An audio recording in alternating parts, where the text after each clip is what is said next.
Hello, ladies and gentlemen, and welcome to another edition of Altered Confusion Thursday Night Hangout.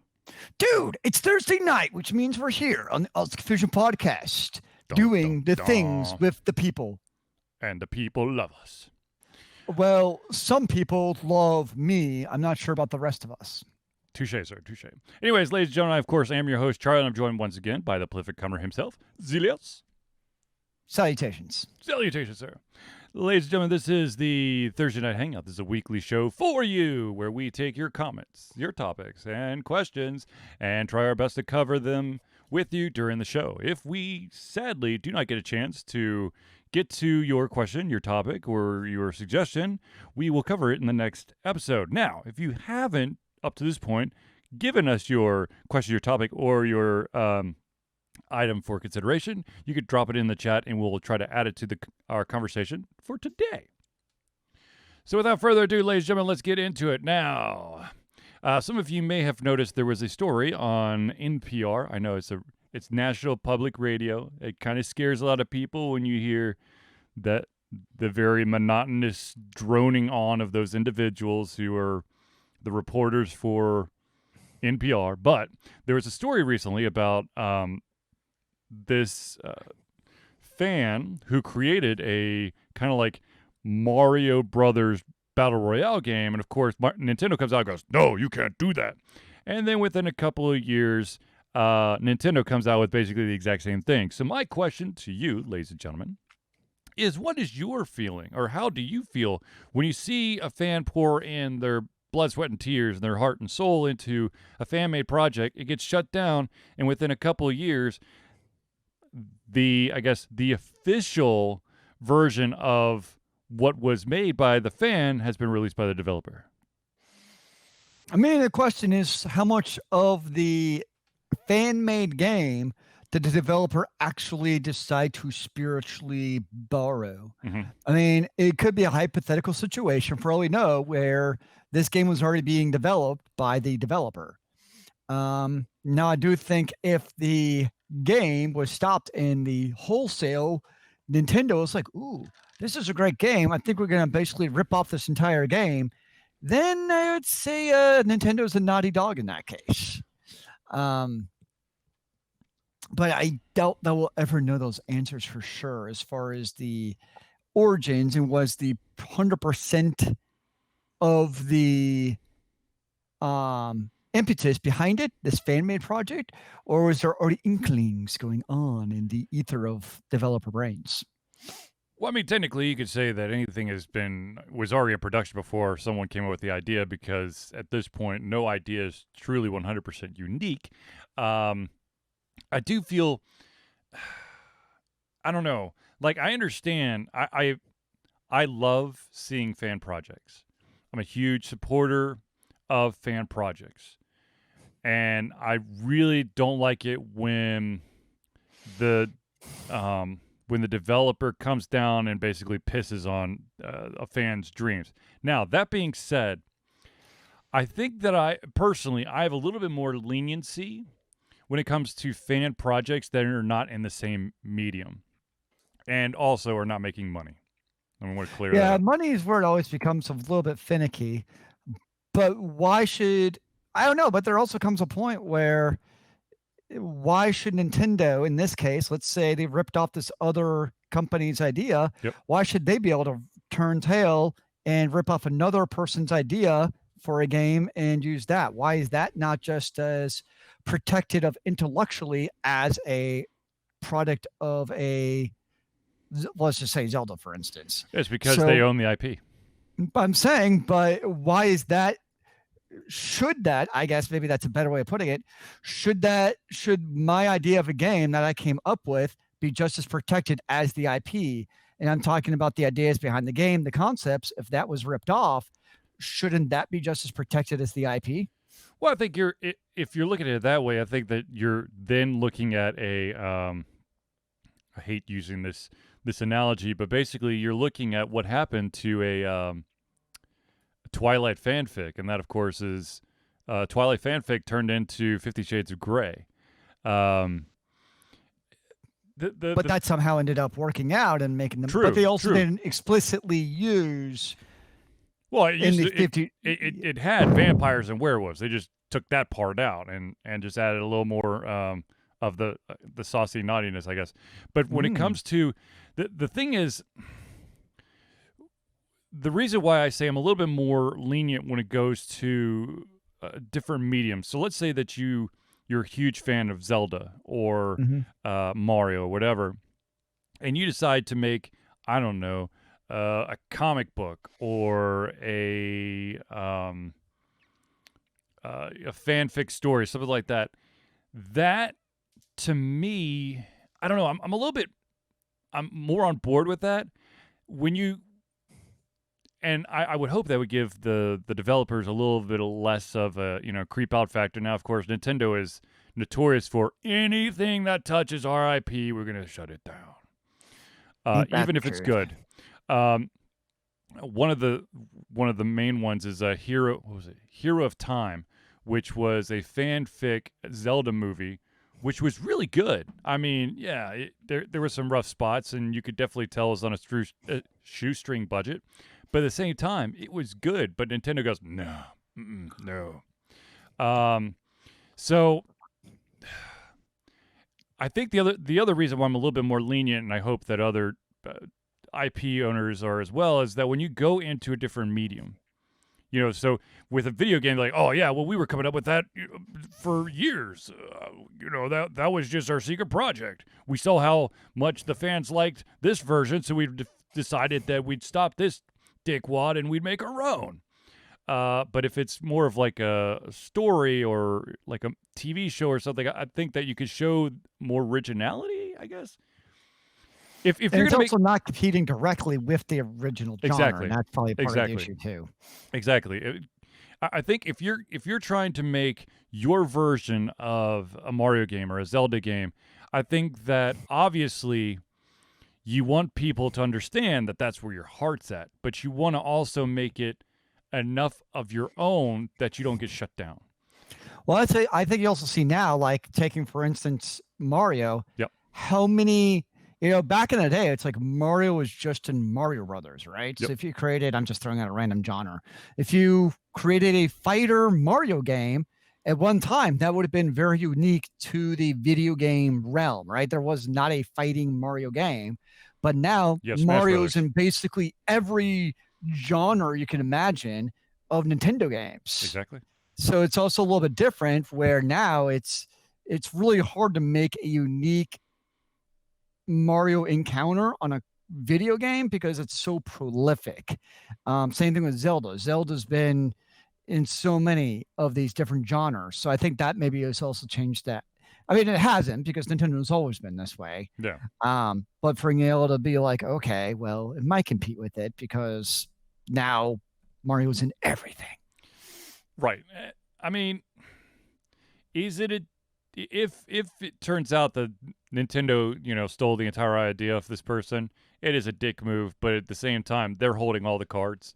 This goes back to several conversations we had before where even if you have an original idea, the big boys can squash you hard enough that you'll have to give up and roll over and play dead. Well, I mean, the reality is they come attack you with a legion of lawyers. It pays to have money sometimes. There's not a whole lot you can do about that. You mean even sometimes? If for all we know, some of these properties could be legally in the right. It's hypothetically possible, but let's be honest, nobody has, it's a fan-made project. None of these fans exactly have the funds to bring Nintendo to court anyways if they wanted to. Ooh. Sam Grizzle says, devil's advocate. What if the fan's product stinks and makes Nintendo look bad? And that's the other reason why you see a lot of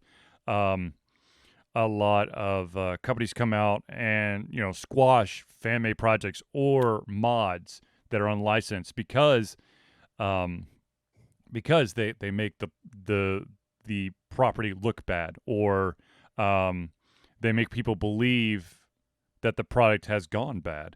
It doesn't prevent EA from releasing a NFL game every year. Well, I was damn it, you beat me to the punch. I was like, well, they can't. EA Sports cannot utilize that that line to basically shovel the crap that they've been putting out under the door.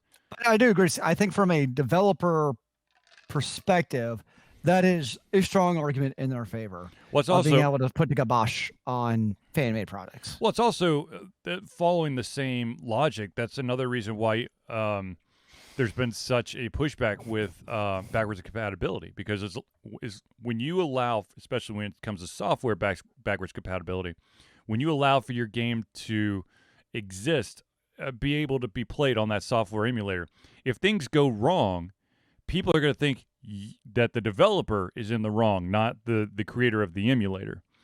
Be it like Microsoft on, basically sitting on top of their OS or something.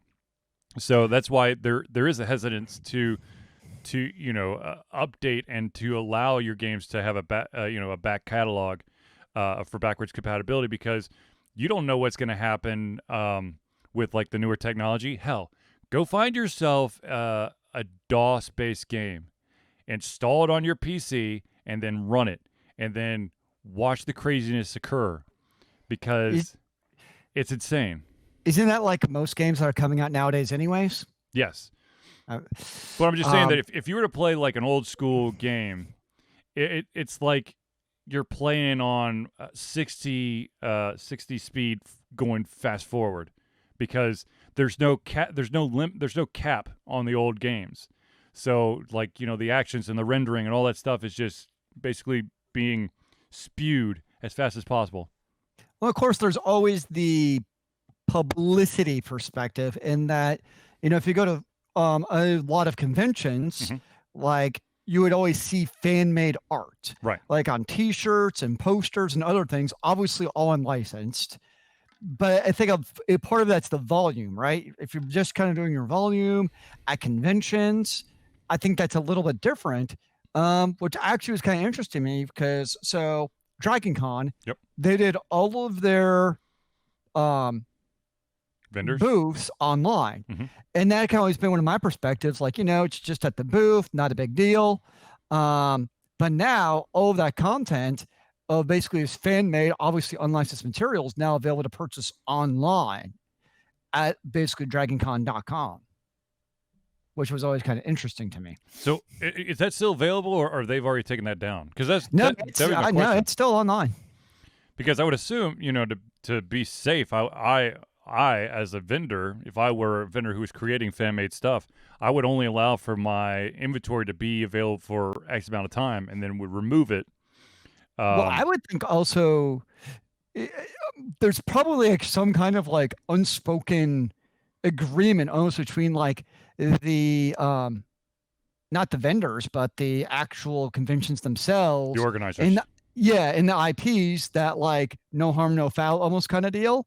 That's where I'm actually kind of surprised that, like in this case, like Dragon Con hasn't taken them down to kind of not run afoul of, fandoms, like coming down and be like, yeah, you can't have that. Well, it's an interesting it's an interesting tug of war, because on one hand you've got a massively popular convention, but at the same time the convention is also supporting and publicizing the ripping off of IP. So as the IP owner, is it worth the trouble of trying to smack the convention down?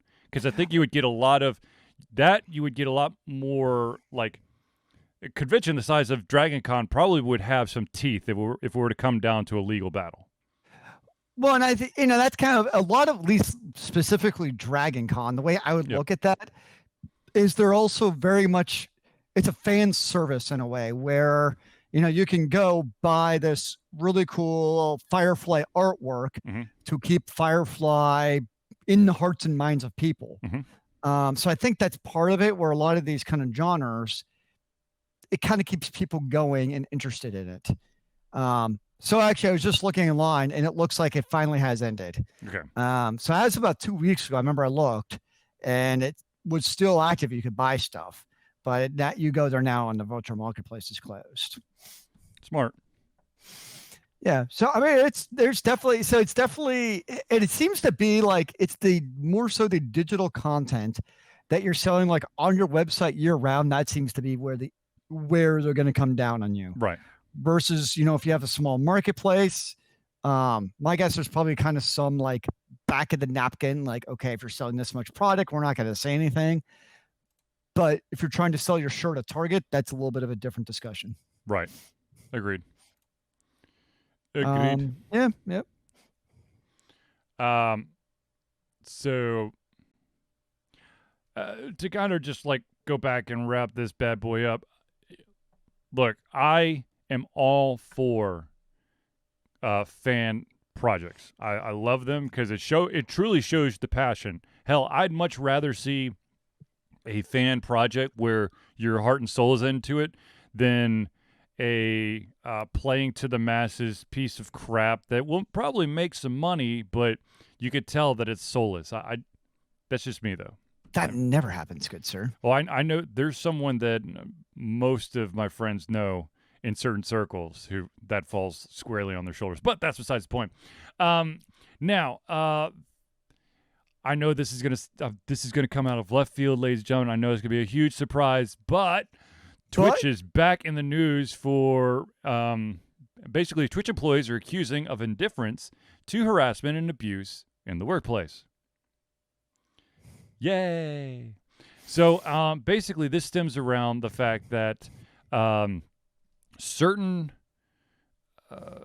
gripes or complaints or requests go unanswered while others do, which, of course, favoritism.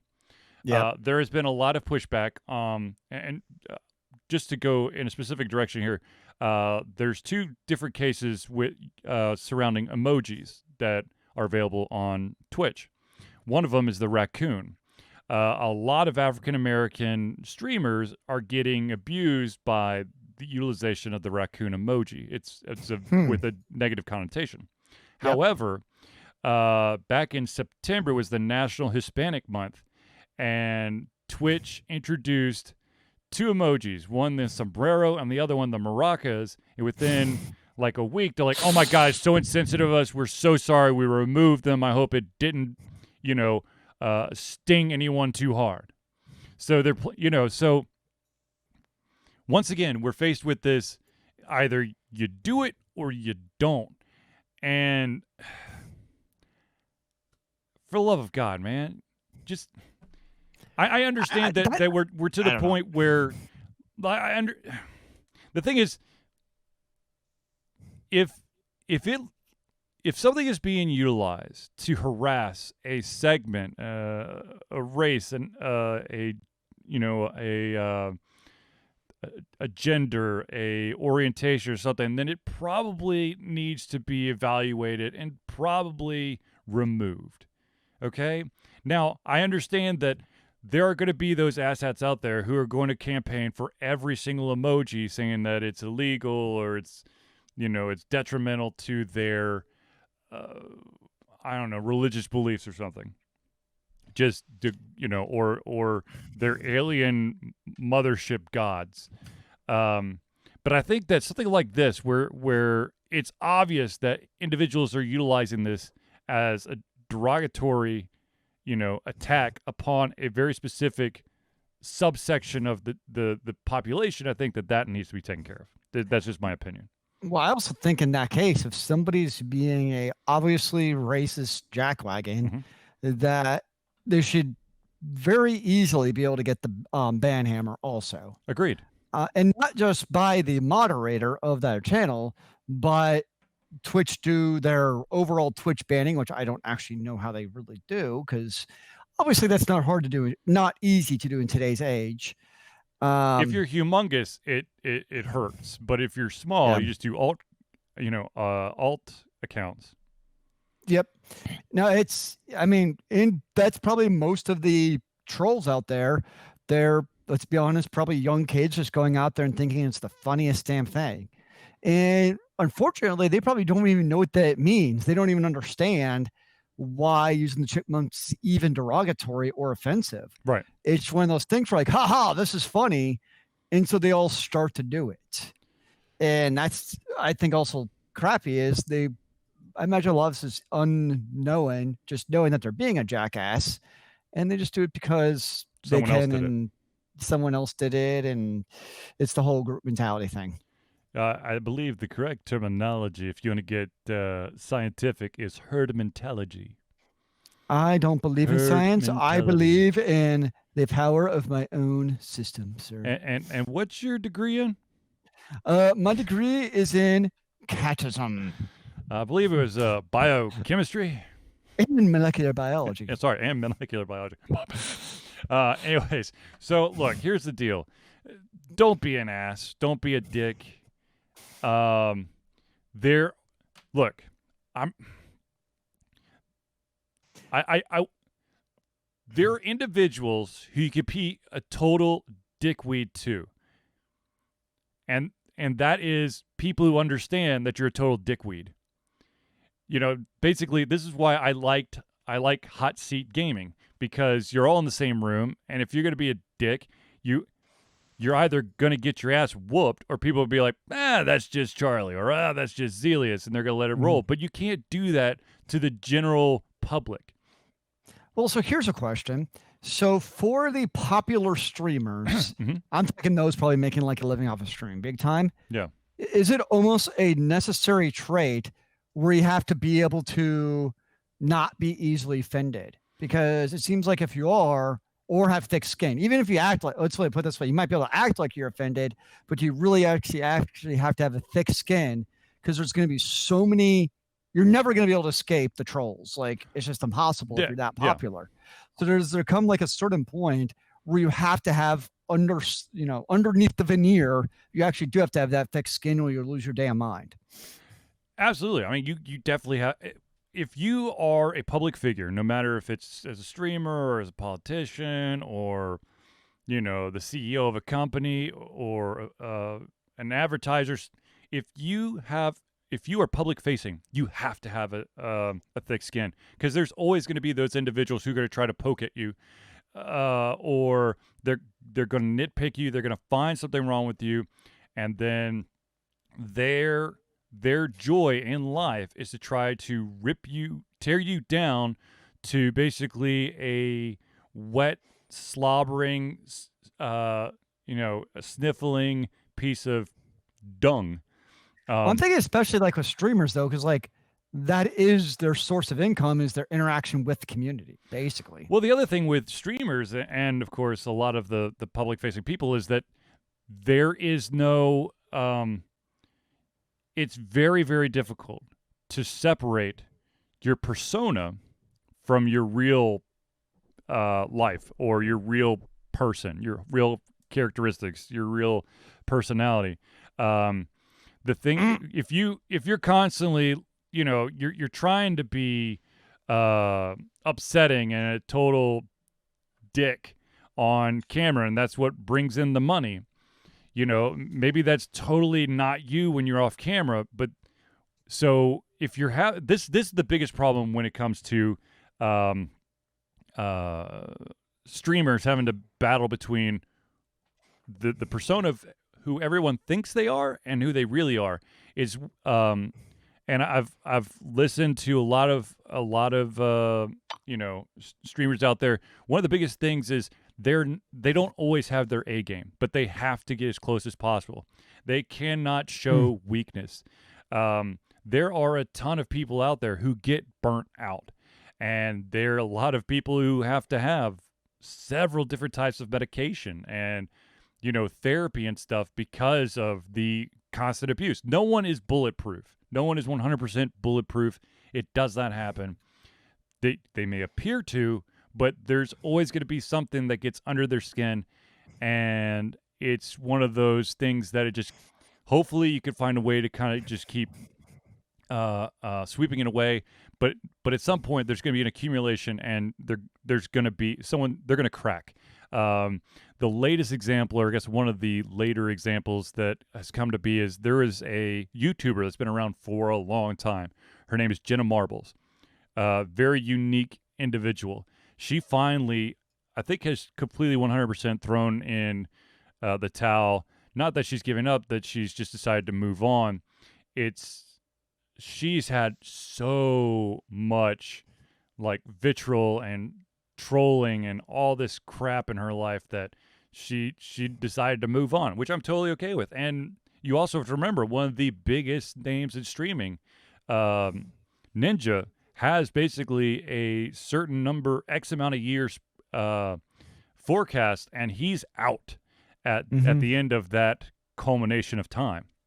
He's already like, this. I'm doing a cutoff. Yep. I'm sure that there's probably a small chance that maybe he'll, after this crazy ass run he's doing, maybe he'll pop on once in a while, but he won't have that, that same ferocity of constantly, being on and streaming. That's the other thing is there's a lot of streamers who have to be on 24/7 in order for them to feel relevant or to continue to be relevant, and that will burn you out. I'm burnt out just thinking about it. Well, there you go. But yeah.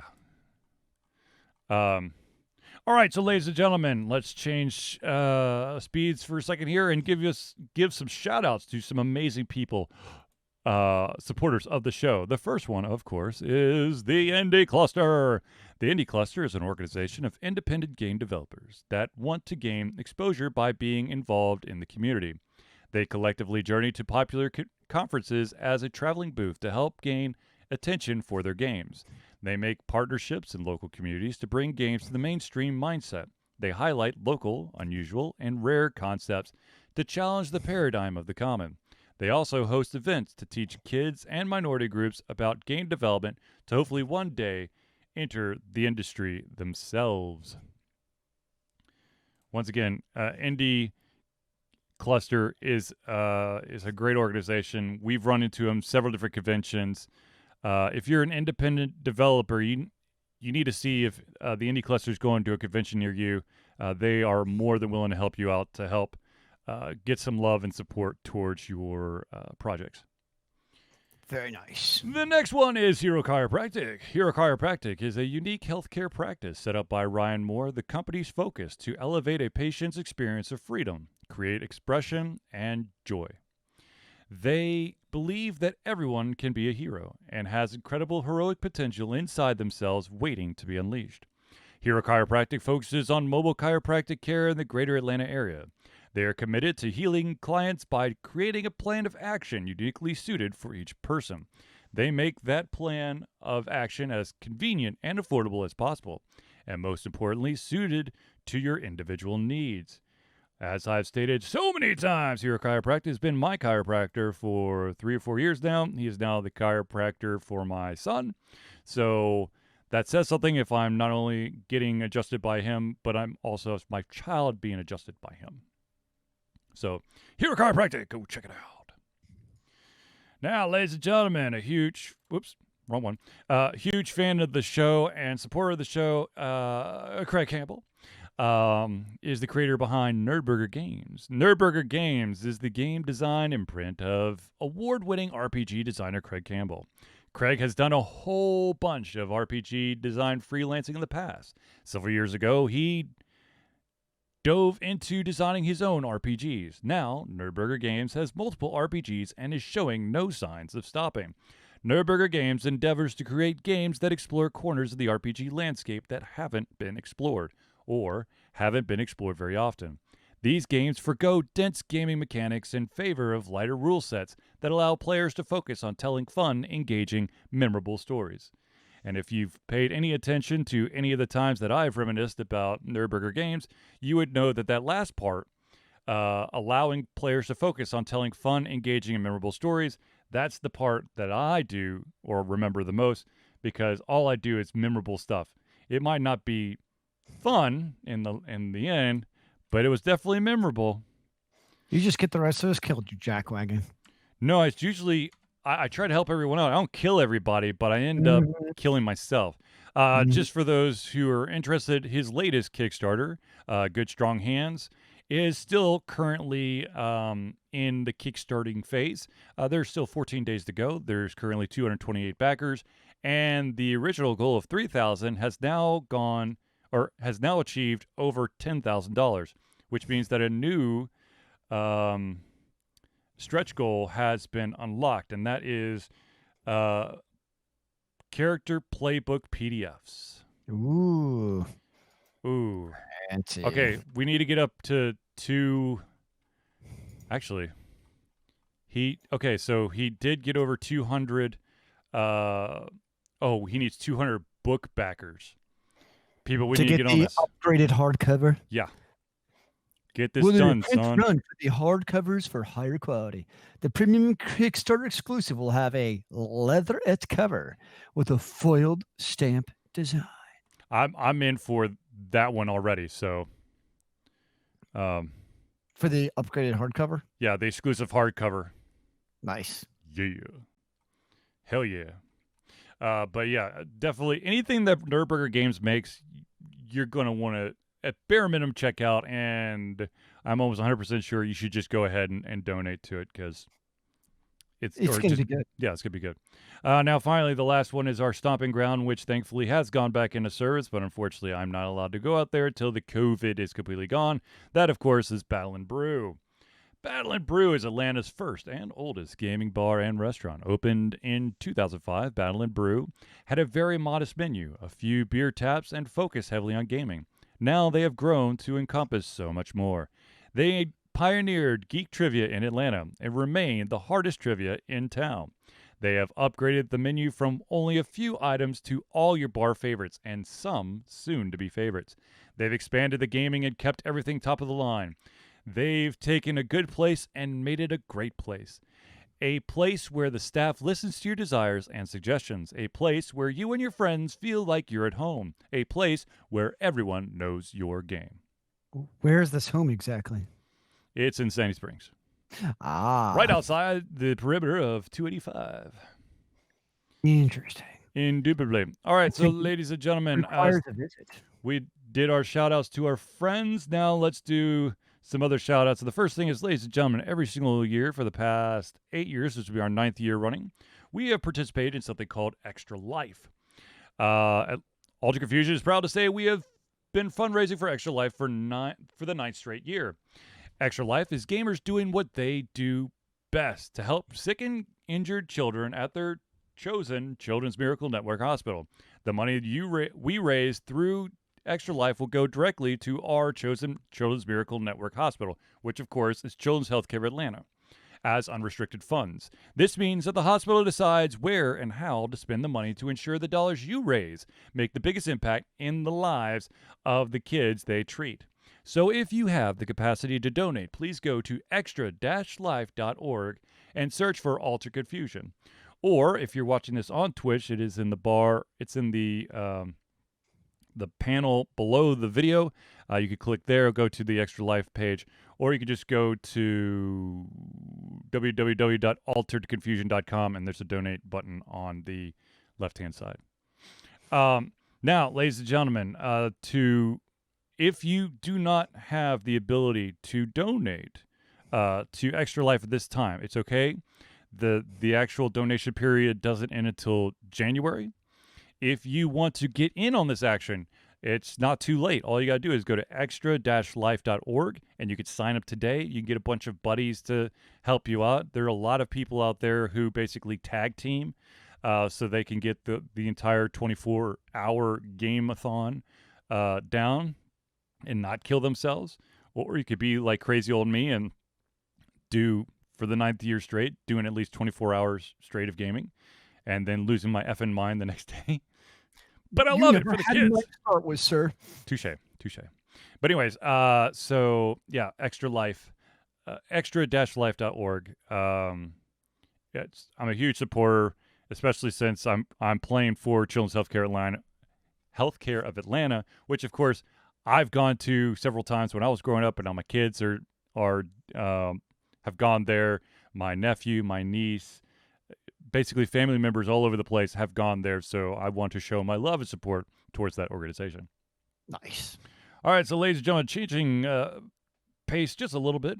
Ladies and gentlemen, Altered Confusion has a Patreon. We survive on the love and support of fans like you. And so we have a Patreon page. Patreon lets you, the fans, supporters, become active participants in the work we love through a monthly membership. This gives you access to exclusive content, community, and insight into our creative process. In exchange, we gain a bit more freedom to do our best work and stability we need to build an even stronger creative career. Currently on on Patreon, we have 2 different levels. There is the $1 level and the $5 level. Now, of course, you can put in a custom donation, and if you go above $5, please reach out to me. I want you to get your money's worth, so we'll try to figure out something awesomely special for you. And if there's enough people that go above the $5 limit, then of course I will make a new tier and we'll make some kind of standard. How many people above the $5 tier to get the comic back in production? You mean new comics? New comics, yes. What would it take? What's the threshold, sir? I don't know, but I will tell you that. Oh yeah, I was supposed to look that up. Let me look this up real quick for you. I'm pretty sure that if you go to, I think it's Drive-By Comics. Is that right? Drive-Through Comics. Let me check something here.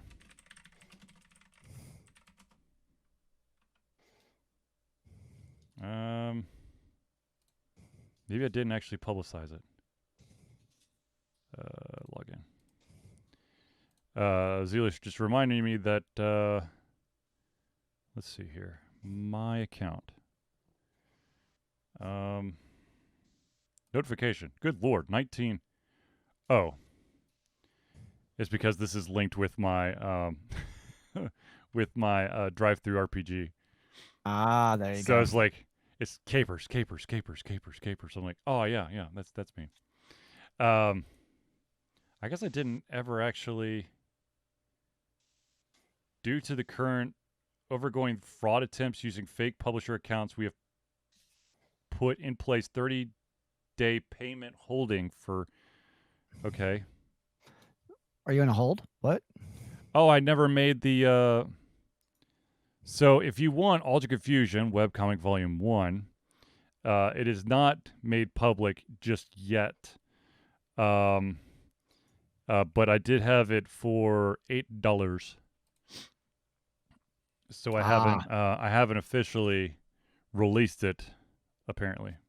Not official? So how are you going to sign a unofficial item? That's a good question. If I were to, I would sign a hard copy. I wouldn't sign a PDF. That'd be weird.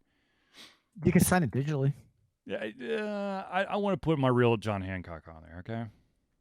Your name's not John Hancock. God damn it, dude. Anyways, but I would have to think about how many pledges over a certain amount would cause the webcomic to come back.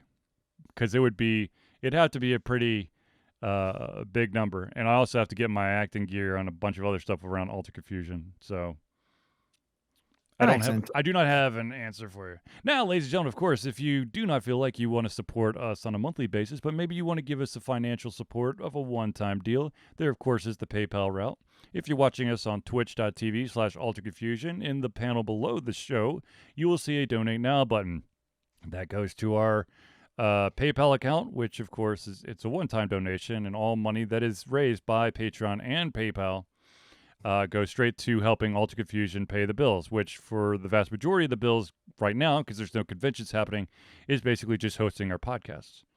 Which is still super important. Yes, absolutely. That's one of the ways that you get to listen to us. Our show, hopefully, will be uploaded within the week. Our last week's show was uploaded but not published. But all of our shows are done in video and audio format. The podcast format, the audio format, is through Podbean, so there's hosting fees attached to that. There's always fees with everything. It is the story of life, is it not? But of course. But anyways, ladies and gentlemen, if you feel like you could do a one-time donation, just hit the Donate Now button, either if you're watching this on Twitch or if you go to www.alteredconfusion.com. There's the Donate Now button on the left-hand side. Mm-hmm. Now, if you are interested in supporting Altered Confusion in another way, perhaps you'd like to send us a physical gift of some sort, you, of course, can send it to 1551 Dunwoody, that's DUNWOODY, Village Parkway. This next part is super duper important. That is number 88276. The reason why it's super duper important that number 88276 is that's the actual P.O. Box number. You do not put that number there, and it will not arrive to us. The city is Dunwoody, once again, Dunwoody, Georgia, 30338.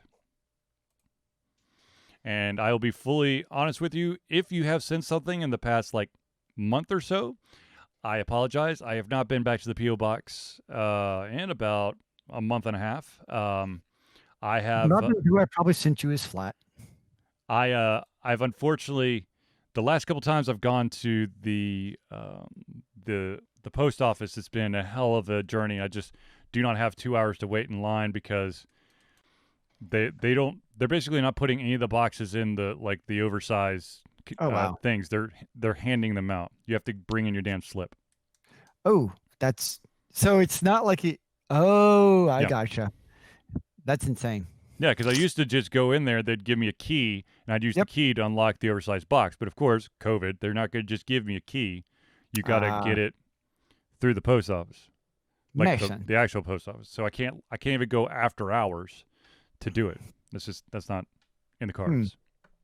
That's interesting. Indubitably. All right. So if money or physical items are not your thing, then all you really need to do is follow us or favorite us or subscribe to us on all of our social media means. If there's something cool or exciting that Altered Confusion has done, please share it, retweet it. Just broadcast to everyone. If you're on Twitch, please, by all means, host our show so that you can show all your friends the awesomeness that is the Altered Confusion Thursday Night Hangout. And your Altered Confusion tattoo. I'm going to get one. I know. I'm working on it. I could give you the tattoo. No. I will get it from a professional. Thank you, Zealeus. Are you not calling me a professional? I can't remember. You're not a professional tattooist. Have you ever seen me give somebody a tattoo? How do you know? No, and I fear for anyone who has allowed you to give them a tattoo. Rose enjoys them greatly, I'll have you know. Dear God. Okay, so let's get back on track here, ladies and gentlemen. There was a question that was asked of me, so I'm going to ask the audience. Hopefully I don't butcher this too much. So as many of you probably are aware, when you're playing a game, especially in third person, and sometimes in first person, you have a tendency to want to sprint during the game. The thing is that once you start sprinting, you might find yourself sprinting all the time. So why can't developers take into effect how much a player has sprinted and maybe allowed for that to become the new walk and then increase the speed for another sprint? Because options. I was like, I understand where you're coming from. Honestly, I do. No, that makes sense. And my guess is because most people, when they get close to combat, they probably slow down. But in the context of how much you're running versus in combat moving, it makes it seem like you're always potentially running. So it would probably just create unnecessary complicatedness to the game. I think, to be honest with you, I think this kind of rears its ugly head a lot more in games where you have to backtrack a lot. And probably in a lot of open world games where, I mean, that's basically what you do is you just backtrack constantly. And you have those games that just for shits and giggles, they not only don't let you run, they not only have you running all the time to make you feel like you go anywhere, but you also have a stamina meter, and so you can only run for so long, and then you have to watch it recover. That is just annoying to me. Like, I get like Stanima meters inside of a battle, totally get it, but having the Stanima meter, that's really actually hard to say. Stanima meter outside of combat. That's just annoying. Like, there comes a point from making sense in the context of combat to just being obnoxious to the gamer. What I prefer is constant waypoints. So I've been playing on the Switch is Xenoblade Chronicles, which is a rather large game. In a lot of places you can run, But it's great though, because using the map, you can go to the waypoints, and there's a waypoint the equivalent of every like 20 meters. Like there's not a sprint, but they're so close together where it's really not a big deal to me. And I'm not a big like, I mean, I'm not a big open world run around person, but they're close enough where I've not been bothered at all by the lack of sprint, because you can just really hop from place to place fairly quickly. And the other thing I also like about it too, and maybe this is also part of the running part, is most of these games, half of it, you're running from the quest giver out to the quest, and then you got to run back from the quest back to the quest giver. Whereas in Xenoblade, a number of the quests, especially like your typical kill and fetch quest, once you kill those creatures, you complete the quest. So you don't have to run back to the quest giver. True. To me, those make sense in two regards. One, you're not wasting your time going back to the quest giver and then having to deal with the whole Stanima issue potentially. And it just, I think to the gamer, like you still accomplish what you meant to accomplish. You're just not wasting the next 5 minutes running through scenery you've already seen 10 times. Okay, so real quick, Sam Grizzle says Elder Scrolls had that problem. Stamina runs out, time to walk slow, and I mean slow. And yes, oh God, that happens a lot. And if you've been looking at Discord, you may have seen me constantly playing a game called No Man's Sky. I picked it up off of Steam sale. You're playing No Man's Sky? Yeah. Really? Yeah. Wow. I will tell you that I have almost stopped playing it several times just because of the fact that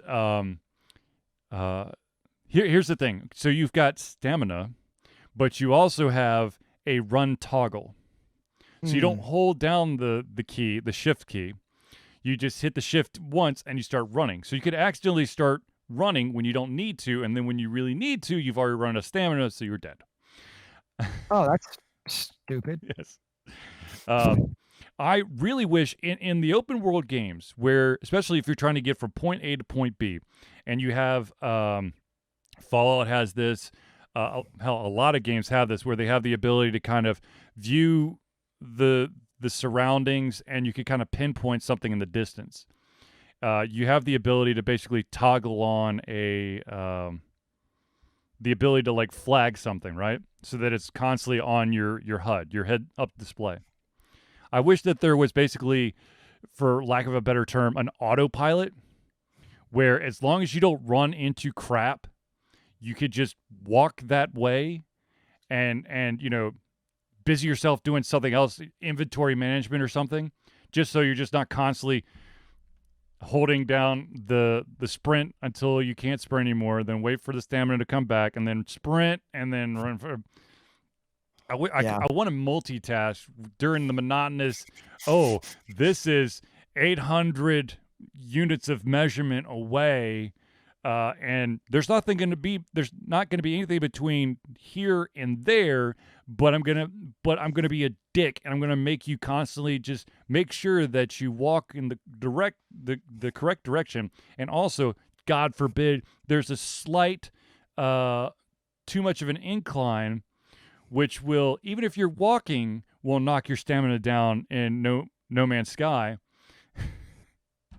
So what about like a useful auto run feature and with auto pathing? No, yeah, absolutely. That's what I'm talking about. I want to be able to auto path it.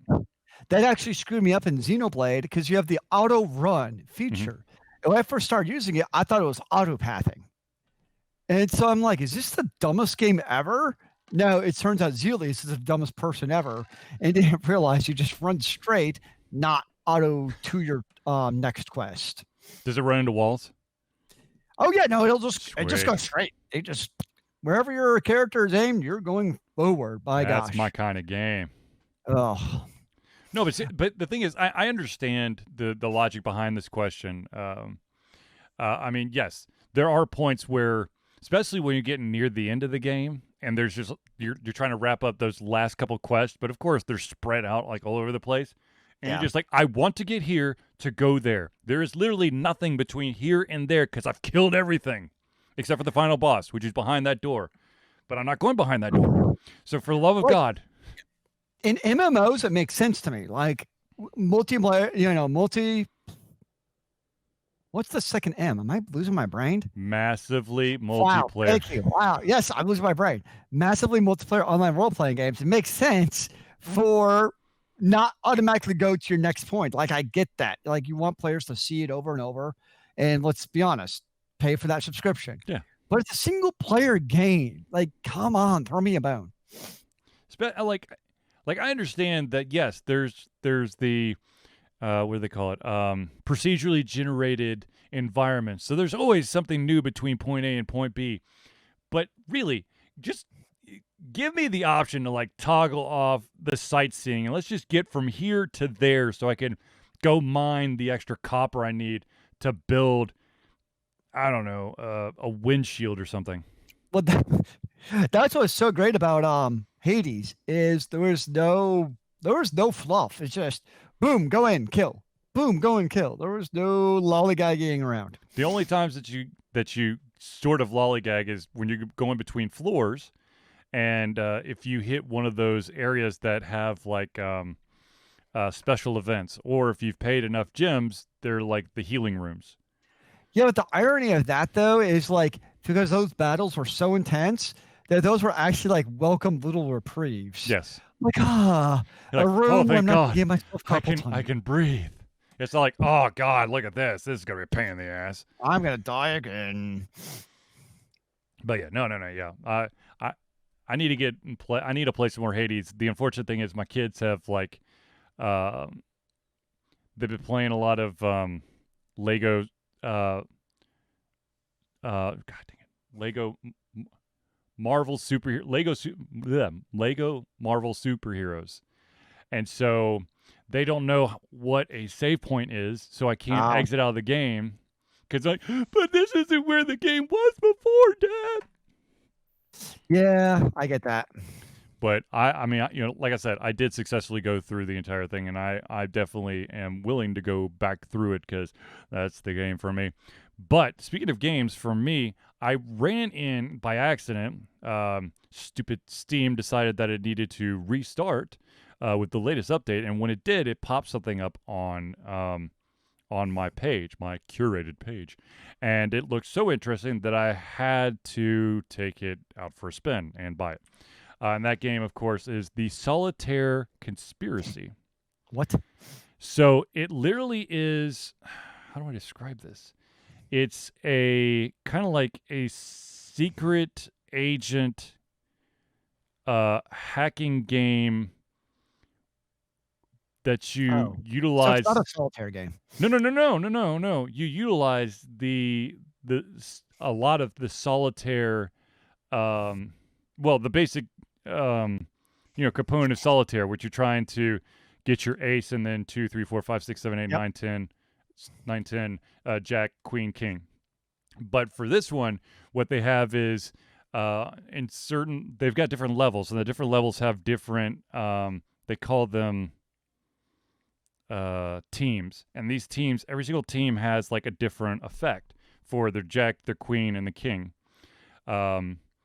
So there's one team that once the ace has been played for that suit, then if you were to put a Jack of that suit on a pile of cards, it would basically blow up that pile and put the cards on all the other piles. There's 8 different piles. It's actually really addictive to me.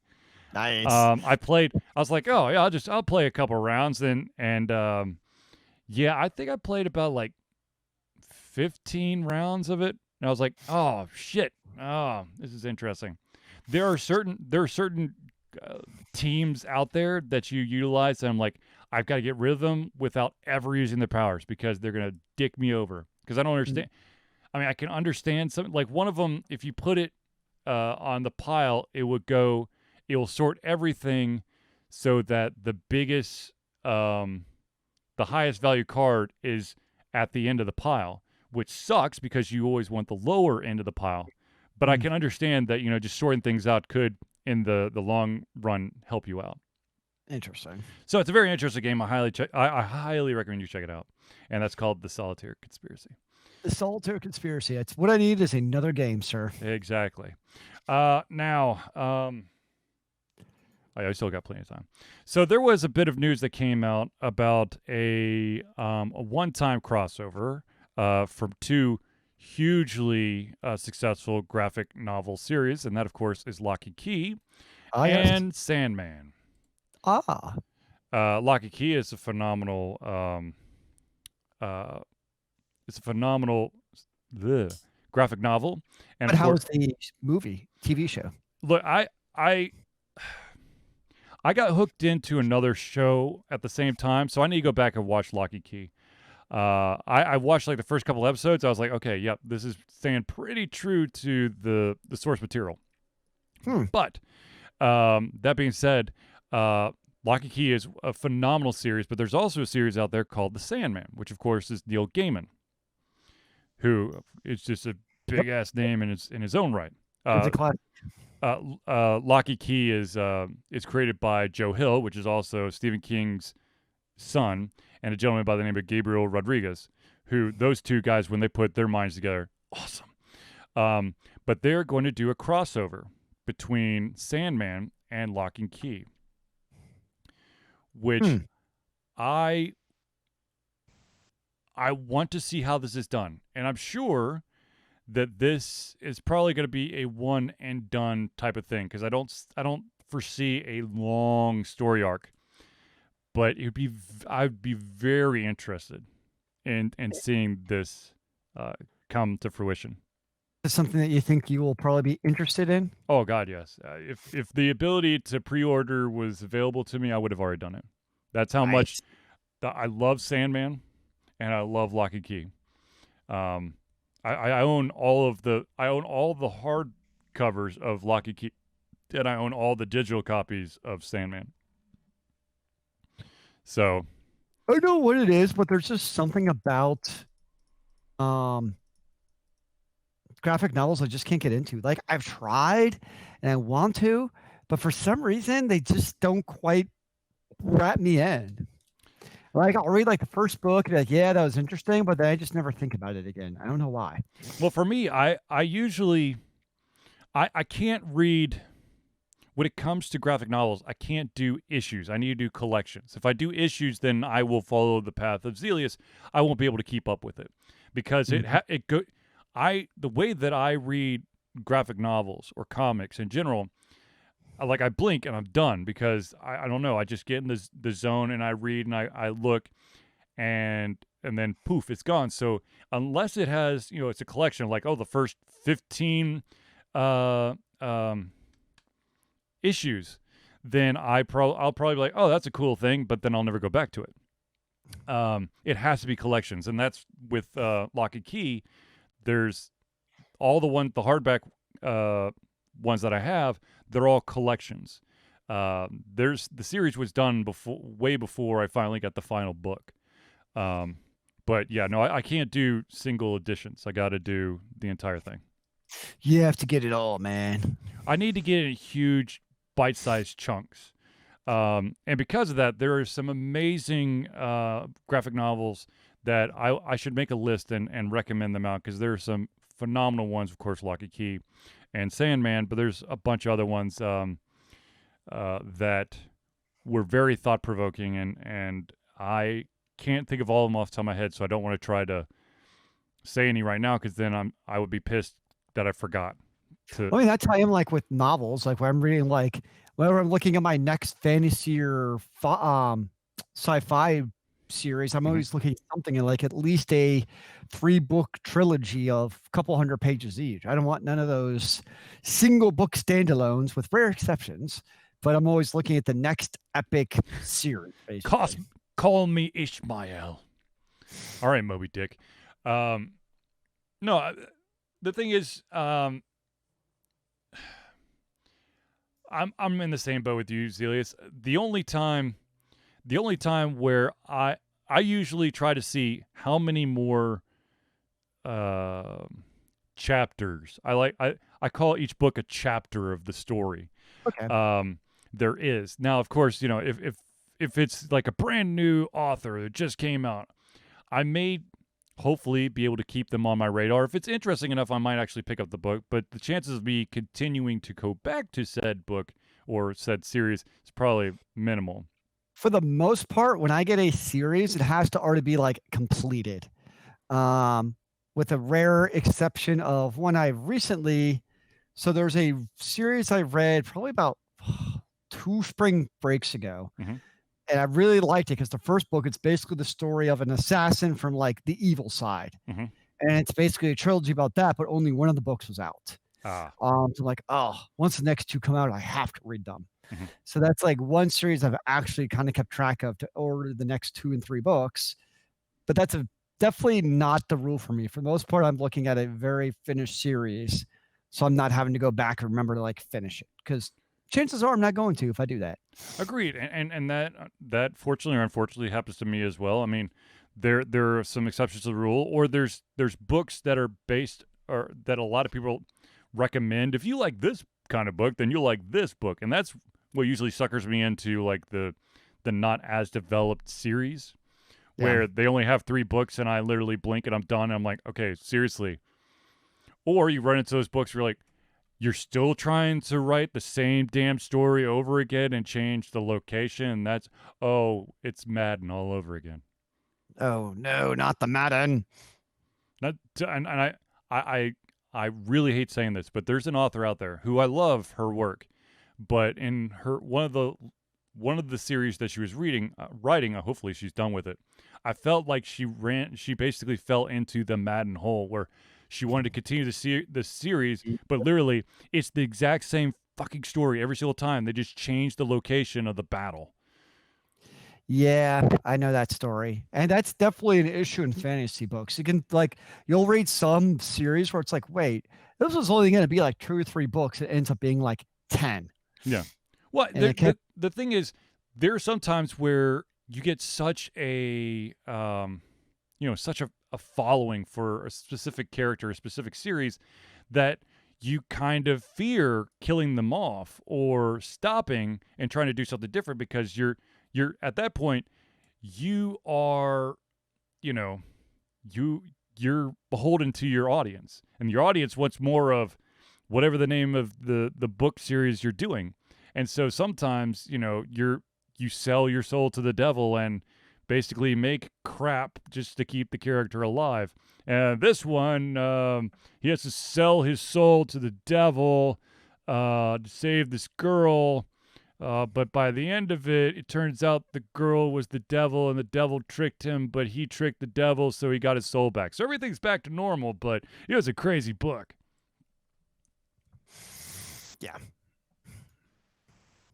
I mean, that's.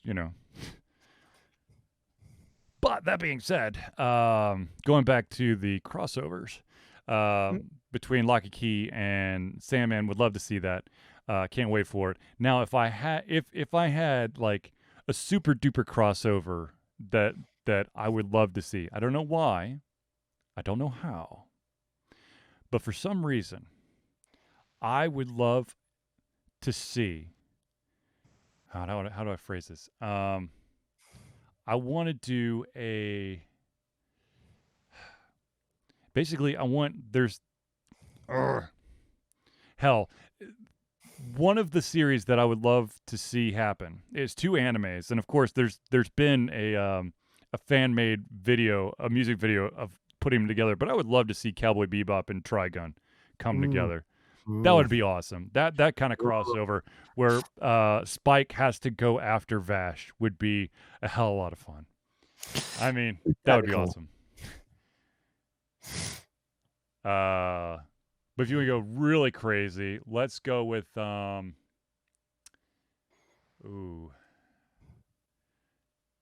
I'm trying to think here. I don't know.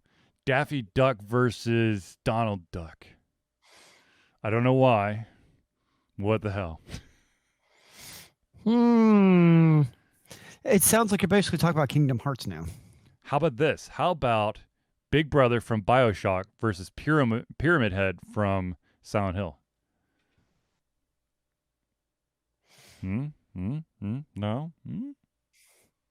Or for Sam, let's do Modern Warfare against and Battlefield. What about let's see here, The Force Awakens versus Overwatch? What about Silent Hill Warcraft versus meets BioShock. what about Warcraft meets Mordor? Battlefield 1 versus Call of Duty Pansies. Ooh, what about, let's see here. What's it called? Farmville meets what's the original puzzle game that everybody was paying like tons of money for? Candy Crush? Yeah, Candy Crush. Candy Crush versus Farmville. What the hell would that be? The most expensive game ever. Jesus, yes. Can you imagine the microtransactions? They'd be like multiplied times the original. Say, games. well, if you pay this, you get 5 extra cows to match to make an Uber cow. Because let's throw merch 5 into the equation. How about Dragonheart mixed with Elder Scrolls? Dragonheart, like the movie? Yeah. Wasn't the first one have like Matthew McConaughey in it? No, that was Reign of Fire. Ah, dang it. Sorry, man. You lose. No, I would kind of want to see, like, I'm trying to think of, I would be very interested to see, like, something that's, like, absolutely 100% serious, but then mix it with an absolutely, like, off-the-wall, stupid, silly comedy. Well, that's a little bit of what, oh my gosh, Umbrella Academy kind of does at parts. Yeah, but I don't watch that. I just finished episode 7, by the way. I'm not talking to anybody about Umbrella Academy after what happened to me. Okay. Well, I don't know what happened to you because it would have happened to everyone else simultaneously. I know. Okay. Well, in that case, we could go really dark. We could go like,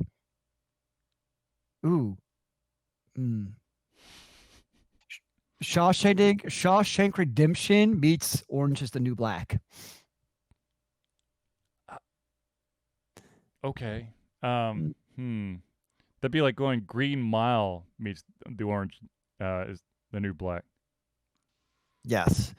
Now we're going weird. No, okay. Well, let me do one more. Let's go with damn, I'm trying to think of one. Ooh, okay. Okay. You want to be evil? Pair one with what would you pair with Schindler's List? Oh God. Wait, hold on. Let me make sure I get this right. Hold on.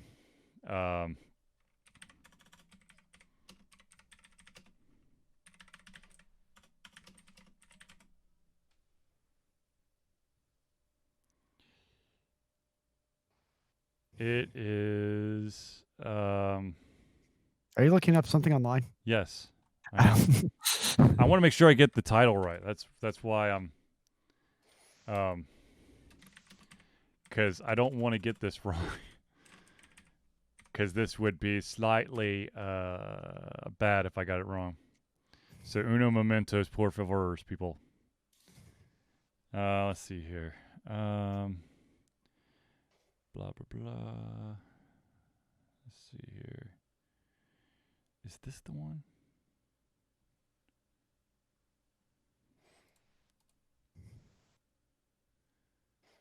Nope. Shit. I can't remember. It's a Mel Brooks thing. It's basically it's I think it's actually part of History World Part 1, I think. That's definitely a game. Or not a game. That's definitely a movie. Yeah, basically there's a part, I think it's in that movie, where it's basically Hitler on ice. Oh, I don't know that one actually. It's part of it where it's literally, it's so stupid. I will give you the hold on. Make sure it's the right one. Are you sure it's the right one? There it is. Here we go. I will, to anyone out there who's still watching, there's the link. You can watch Hitler on Ice. Mm-hmm. The Producers are another great one too. Ooh. Hell, try to pair anything like Interview with the Vampire and Dracula Dead and Loving It, or Spaceballs with any, really hardcore, like Spaceballs meets Dune. Oh, Dune meets Doom. Huh. So random. There's actually a new Doom that's a Netflix exclusive. It's actually not bad. Interesting. It's actually definitely better than the rock version of Doom. So speaking of Netflix, I watched way too much of a certain anime back to back to